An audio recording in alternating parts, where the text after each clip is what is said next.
Hello friends, and welcome back to my channel. Today I'll talk about San Marino.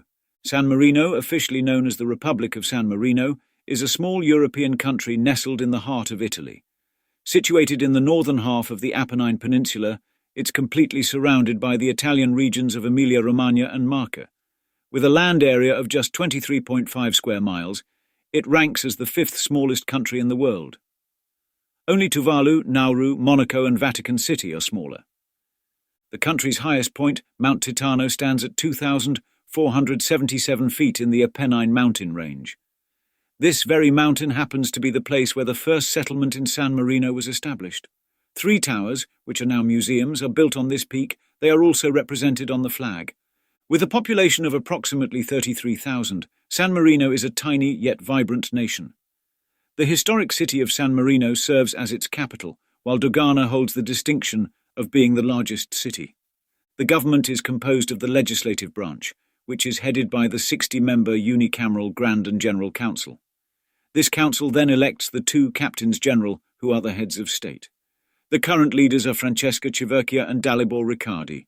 The head of government is the Secretary of State for Foreign and Political Affairs, who is Luca Beccari. San Marino is divided into 9 municipalities, also referred to as castelli. The flag has 2 horizontal bands of white and light blue. The white represents peace and the blue, liberty. In the centre we have the coat of arms, which is a shield with a crown on top and a scroll on the bottom, and it has the picture of 3 mountains each with a tower. The 3 peaks represent the 3 summits of Mount Titano, and the towers stand for the 3 citadels of the country, namely La Guaita, La Cesta and La Montala.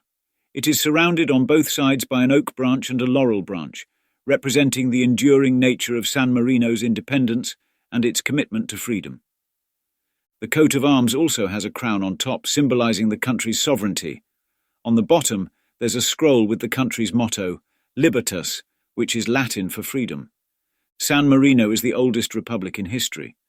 In 301 AD, Marinus, a Christian stonemason from the island of Rab in the Roman province of Dalmatia, modern Croatia, was escaping the persecution led by Emperor Diocletian of the Roman Empire. He then settled on the slopes of Mount Titano to continue his stonemasonry and spread Christianity. There he established a small community of Christian refugees. A woman of the city of Rimini bequeathed the land to the small community, encouraging them to stay united. Around the year 1000, San Marino was governed by an assembly known as the Arengo. This governing body was composed of the heads of the most influential families within the city-state. This form of governance was common among the various city-states in Italian peninsula during this era. The Arengo served as a platform where the leading families would deliberate on governmental affairs. This system, while democratic in nature, was inherently oligarchic, as power was concentrated in the hands of a select few families. This form of government lasted until 1243, when the city-state transitioned to its current form of government, a system that has endured to the present day. The rulers in this system are 2 captains regent, who serve as the joint heads of state. This unique arrangement, with 2 leaders sharing executive power, is a testament to San Marino's commitment to checks and balances and democratic principles. During the 15th century, the Lord Sigismondo Pandolfo Malatesta of Rimini attacked the Papal States in order to gain their trade routes and resources. San Marino entered into an alliance against said city-state. As a result of their loyalty, the Pope Pius II granted new territories to the small republic. Among these were Fiorentino, Montegiardino, and Serravalle. A few months later, another town, Faetano, joined in. During the Middle Ages, there was great political instability in the Italian peninsula. Several states tried to gain influence as various local lords fought for the hegemony of the region.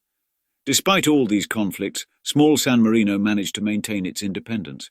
One of these was the failed invasion by Fabiano di Monte San Savino from Tuscany, who in 1543 gathered an army to attack San Marino to extend the influence of the Papal States. Nevertheless, a dense fog prevented the invasion. In order to preserve its independence, San Marino signed a treaty of protection with Pope Clement VIII in 1602. In 1631, the treaty came into force, and through it the Papal States formally recognized the independence of San Marino. At the beginning of the 19th century, French Emperor Napoleon Bonaparte admired Antonio Onofre, the leader of San Marino, for enacting the ideals of the French Revolution. He even offered to extend the territory of the small republic, which wanted to remain neutral in the war. Onofre refused the offer, since he desired to keep neighbouring states as allies and avoid further conflict. At the end of the Napoleonic Wars, the Congress of Vienna recognized the independence of San Marino, which helped solidify the sovereignty of the Republic. In the mid-19th century, a movement for the Italian unification began. It was called Risorgimento. One of its leaders, Giuseppe Garibaldi, fled Rome to escape capture by the armies of Austria, France, Naples, and Spain. Having no escape, he entered neutral San Marino. The Capitani Reggenti was opposed at the beginning, but after Garibaldi promised to guarantee the independence, he and his army of revolutionaries were allowed to seek asylum in the country. Later, in 1861, after the Italian unification, Garibaldi honoured the promised independence. During World War I, San Marino remained neutral, but challenges were not absent. The Italian government suspected espionage in the country. Consequently, communication was cut off, and Italy exerted a high level of control over Sammarinese affairs. Benito Mussolini made a fascist government in Italy in 1922. On October 1, 1922, Giuliano Gozzi did the same in San Marino on October 1, 1922. A dictatorship ensued in the small nation, and every other party was abolished as well as the Grand and Genial Council. However, 3 days after the collapse of the Italian government on July 25, 1943, massive protests erupted in San Marino calling for new elections. After the voting took place, a new anti-fascist government emerged, but the country remained engulfed in violence as supporters of both sides clashed. In June 1944, during World War II, a miscalculation led to a British bombing of San Marino, erroneously believing it was occupied by German forces. The German invasion came soon thereafter, and a major battle was fought between the British and the Germans. After winning the battle, the British remained in the country for 2 months, after which time the British left, and thus the independence of San Marino was secured. From 1945 to 1957, San Marino was governed by a coalition of the Communist and Socialist parties. This period saw the implementation of some socialist policies, such as nationalization of certain industries. However, despite its communist leadership, San Marino maintained its democratic institutions and did not adopt a fully communist system. The country continued to operate as a republic with regular elections and a multi-party system. In 1957, a political crisis termed the Fatti di Rovereta occurred in San Marino. The communist government and the Christian Democrats were polar opposites of each other. The Communist Party, that had been in power since 1945, attempted to crack down on a rebellion led by the Christian Democratic Party, the opposition party, in the village of Rovereta. This led to clashes between the parties. Concerned with the growing influence of communism in the Republic, the Italian government sent troops to the border and pressured the government to hold new elections. In the 1959 elections resulted in a victory for the Christian Democratic Party, and thus closer ties with Italy. San Marino's history is a testament to its unique identity. From its monastic origins, back in 301 AD, to its enduring sovereignty, it has weathered centuries of change. Its strategic location and historical neutrality have allowed it to maintain independence, even amidst powerful empires and world wars.